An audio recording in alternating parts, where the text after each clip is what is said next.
உட்காருங்க. பரர், காஃபி சாப்பிடலாமா? காஃபி சொல்றேன். சொல்லுங்க sir. 3 coffee.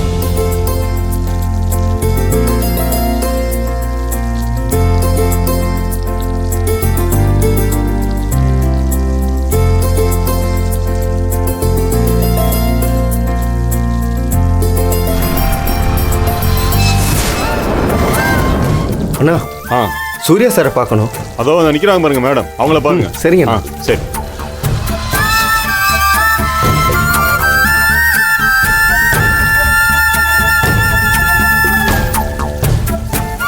Just a minute, I will call you back. Madam. யாருங்க? மேடம், நான் ஜவுளி கடையிலேருந்து வரேன் மேடம். ஒரு பென் டிரைவை சூர்யா சார் கிட்ட கொடுக்கணும். ஆமா, சார் என்கிட்ட சொன்னாரு. கொடுங்க, நான் வாங்கி வச்சுக்கிறேன். நீங்க மேடம்? நான் அவரோட ஒய்ஃப் தான். பேரு நந்தினி. ஞாபகம் இருக்கு. சம்பவம் நடந்தப்போ நீங்க தானே ஒருத்தர் சட்டையை பிடிச்சி சண்டை போட்டீங்க. ஞாபகம் இருக்கு மேடம். அப்போ என்ன நடந்துச்சுன்னு தெரிஞ்சுக்க தான் இந்த சிசிடிவி வீடியோவை சூர்யா சார் தேடிட்டு இருந்தாரு. கொண்டு வந்திருக்கீங்களா? ஒரு நிமிஷம் மேடம்.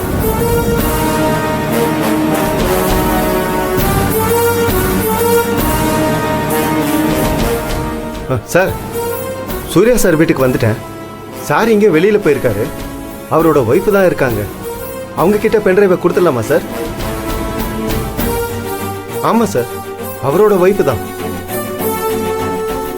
நம்ம கடையில் வச்சு ஒருத்தரோட சட்டையை பிடிச்சாங்களே, அவங்க தான் சார். கொடுத்துறேன் sir. Okay sir. Sorry madam, manager கிட்ட கேட்காம பென்ட்ரைவை அவ்வளோ சீக்கிரம் கொடுக்கக்கூடாது. அதனால தான் அவர்கிட்ட கேட்டுக்கிட்டேன். பரவாயில்ல சார், எனக்கு புரியுது. எங்க கடையில் அந்த சம்பவம் நடந்திருக்கு மேடம். கரண்ட் கட் ஆன நேரத்தில் ஒரு பொறுக்கி அங்க இருந்த லேடி கிட்ட தப்பா நடந்திருக்கான். அந்த பொறுக்கி யாருன்னு கண்டுபிடிக்க நாங்க ஏதாச்சும் உதவி செய்யணும் இல்லையா? அதுக்காக தான் மேனேஜர் சார் அந்த வீடியோவை சேவ் பண்ணி ஒரு பென்ட்ரைவ்ல கொடுத்து விட்டாரு. மை காட், இந்த பிரச்சனை இன்னும் முடியலையா? சிசிடிவி ஃபுட்டேஜ் கிடைச்சிருச்சா? அப்போ இந்த பென்ட்ரைவ்ல யார் அந்த வேலையை செஞ்சாங்கன்னு பதிவா இருக்கா? இல்ல, நான் பார்க்கல மேடம். மேனேஜர் சார் கொடுத்து விட்டாரு, நான் கொண்டு வந்திருக்கேன்.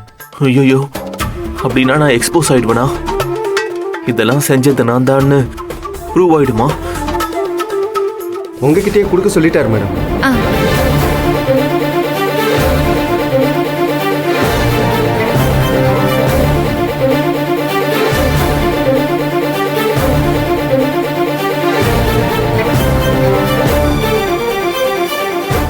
மேடம், சூர்யா சார் கிட்ட இதை மறக்காம கொடுத்துருங்க மேடம். நிச்சயம் கொடுத்துருவேன். Okay madam. நன்றி. தேங்க்யூ. வரேன்.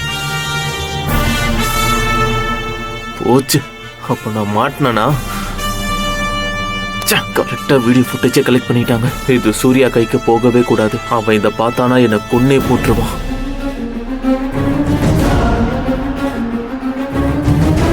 இல்ல, அது சூர்யா கைக்கு போகக்கூடாது.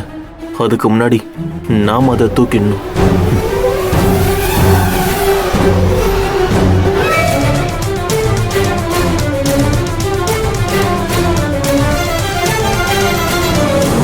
குடிங்க. Okay, thank you. Thank you sir. Uncle, coffee சாப்பிடுங்க. ஆண்டி குடிங்க. ஆண்டி கமான் அங்கிள், குடிங்க. அப்புறம் பேசலாம். குடிங்க குடிங்க. என்ன அங்கிள், இப்ப சொல்லுங்க, உங்களுக்கு என்னதான் பிரச்சனை? எதுக்கு இப்ப என்ன பார்க்கணும்னு சொன்னீங்க? என்ன சொல்றதுனே தெரியல தம்பி. ஒத்த பொண்ணு, அவளை பறி கொடுத்துட்டு தினமும் சித்திரவதை அனுபவிச்சுட்டு இருக்கேன் தம்பி. எங்க பார்த்தாலும் அவ சிரிச்சு பேசுற மாதிரியே இருக்கு தம்பி. நைட்டு லேசா கண் அசந்தா கூட அவ எங்க 2 பேரையும் தட்டி எழுப்புற மாதிரி இருக்கு தம்பி. ஆண்டி புரியுது ஆண்டி, ஐ கேன் அண்டர்ஸ்டாண்ட்.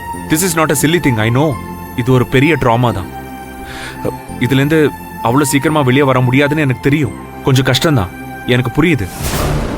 ரொம்ப நல்ல பொண்ணுப்பா. அவளுக்கு அத்தனை ஃப்ரெண்ட்ஸ், யாரையுமே விட்டு கொடுக்க மாட்டான். யாருக்காவது ஒண்ணுனா உடனே ஓடி போய் உதவி செய்வாப்பா. அவ்வளோ நல்ல பொண்ணுப்பா அவ. Uncle uncle please uncle. Uncle, உங்களை எப்படி சமாதானப்படுத்துறதுன்னு எனக்கு தெரியல. நான் உங்களுக்கு என்ன உதவி செய்யணும் சொல்லுங்க, நான் கண்டிப்பா செய்யறேன். என்ன வேணாலும் கேளுங்க. என் பொண்ணை கொன்னவனை கண்டுபிடிக்கணும் தம்பி. அதுதான் எங்களுக்கு வேணும் ஐ தம்பி. No uncle. அங்கிள், அதுக்கு தான் நான் முயற்சி எடுத்துட்டு இருக்கேன். போலீஸும் தீவிரமா தேடிக்கிட்டு தான் இருக்காங்க. அந்த குப்பை தொட்டியில செருப்பை கொண்டு வந்து போட்டவன் உங்க கார்ல தானே தம்பி வந்திருக்கான். அவன் யாரு? உங்க கார் எப்படி அவன் கைக்கு போச்சுன்னு கண்டுபிடிச்சீங்களா? ஏதாவது க்ளூ கிடைச்சதா தம்பி? அங்கிள், நானும் அதை விசாரிச்சு பார்த்துட்டு தான் இருக்கேன். இது வரைக்கும் எங்களுக்கு ஒரு க்ளூ கூட கிடைக்கல. பட் நான் விட மாட்டேன். ஐயா சாமி, உங்களுக்கு தெரிஞ்சா சொல்லிடுங்க ஐயா. உங்க ஐயோ, கால்ல கூட ஐயோ. விழ. உட்காருங்க. ஐயோ, என்ன ஆண்டி நீங்க என்ன பண்றீங்க? இங்க பாருங்க அங்கிள், சுரேகா மாதிரி ஹேமாவும் எனக்கு தங்கச்சி தான். அவளை கொன்னவன் யாரா இருந்தாலும் நான் விட மாட்டேன். அதை யாருன்னு கண்டுபிடிக்க உங்களை மாதிரி நானும் துடிச்சுக்கிட்டு தான் இருக்கேன். Please try to understand me. நிச்சயமா நான் அவங்களை கண்டுபிடிச்சிருவேன். ஏதோ இது சம்பந்தமா உங்ககிட்ட பேசணும்னு தோணுச்சு தம்பி. பேசிட்டோம். நாங்க கிளம்புறோம். கணக்காரங்க டெய்லி வீடு தேடி வந்துகிட்டு இருக்காங்க. அவங்களுக்கு பதில் சொல்லணும். நாங்க வீட்டுல இல்லைன்னா சந்தேகப்படுவாங்க. நாங்க கிளம்புறோம்ப்பா. இல்ல இல்ல, ஒரு நிமிஷம் உட்காருங்க அங்கிள். What happen? என்னாச்சு? எதுக்கு கடன்லாம் உங்களுக்கு? அவ படிக்க வச்ச செலவு தான்ப்பா. எப்படியாவது அவ படிச்சு முடிச்சு வேலைக்கு போய் கடன் அடிச்சிருவான்னு எதிர்பார்த்தேன்ப்பா. ஆனா அவளும் போய் சேர்ந்துட்டா. அவளுக்காக வாங்கின கடன் மட்டும் எங்களை துரத்துக்கிட்டே இருக்குதுப்பா. அங்கிள், என்ன அங்கிள் இது? ஏற்கனவே இதை என்கிட்ட சொல்லிருக்கலாம்ல. நீங்க ஒரு வார்த்தை சொல்லிருக்கலாம்ல.